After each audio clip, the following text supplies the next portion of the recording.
So they're like, yeah, that's true. So they're like, okay. So they're worried about looking bad in front of the employees. So in that deal, then I'm like, all right, this is what I think you can potentially do. And then I'm like, and then I look at my resources and what product I have or product I am, and I go, okay, well, this is how potentially I can help you now and in the future based on what I'm willing to do, willing to put out, how much energy and time and I'm willing to put into it. So, and then but at the same time, I'm emotionally sympathizing with them as well, trying to step into their world, and then.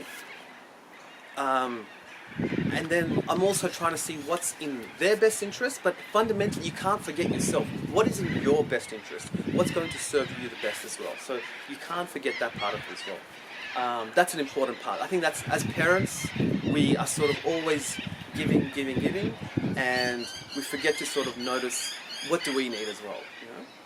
And yeah.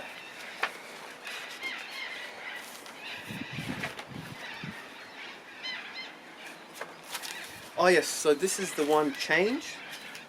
So we've always had problems within this company, and now it's a worldwide issue.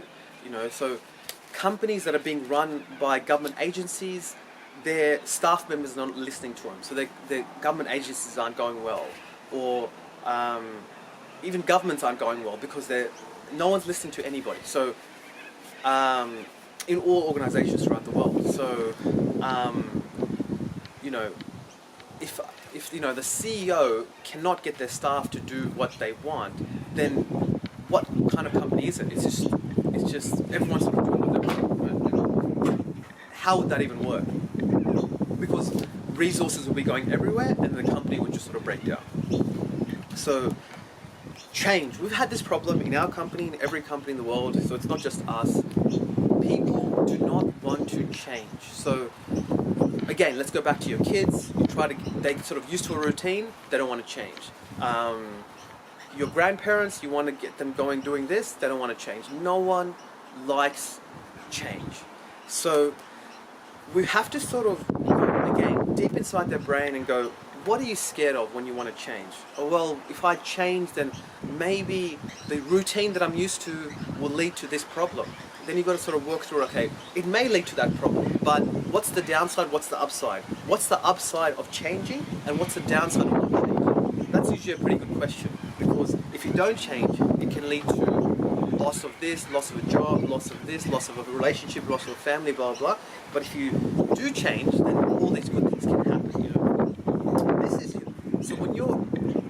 So even if the client loves your product, is a great price, wants to buy it, needs the product, everything, every checkbox has been ticked, people are resistant to change. They're like, I don't know if my color of the roof should be that way. I don't know if I should do this.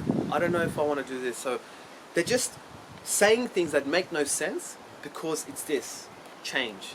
So you again need to figure out what are their processes to help them walk into change. You're almost a psychologist. You're a therapist, psychologist. You're walking them through their own mental maze, that little maze inside their brain, one step at a time, going, this is why, and then they come to a conclusion saying, I thank you for giving me clarity on why I should take this step, and the courage and the emotional courage to take me there as well.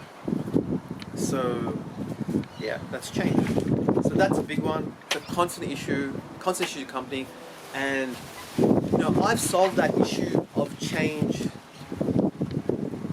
in different ways. So essentially, I had to take drastic action in the company, remove people, do all sorts of crazy stuff to make sure that we have a culture of change. And I always force that every day upon people. Yeah, so I guess this is something we've spoken about again. You know, when you walk into an interaction with your family member, your friends or whatever, and you've sort of like, you've got a good vibe about yourself, you've got a good attitude, you're feeling good about yourself, you're feeling good about life, and you walk in the situation and you're thinking about them and you're thinking about yourself, you know, how much more pleasant are you to interact with? How much more fun are you? How much more, you know, if people are like, oh, I can't wait to hang out with you again, that was so great, it added to my life, you know? So these are more concepts about you as an overall human being, how do you function in the world, you know, overall, you know. I think it is important because from my perspective, as I see people, as I hang out with people, I'm like, you have too many flaws for me to spend time with you, you know? So whether, and, um, and I know it sounds really harsh based on the society we live in, we don't like to talk about these things, but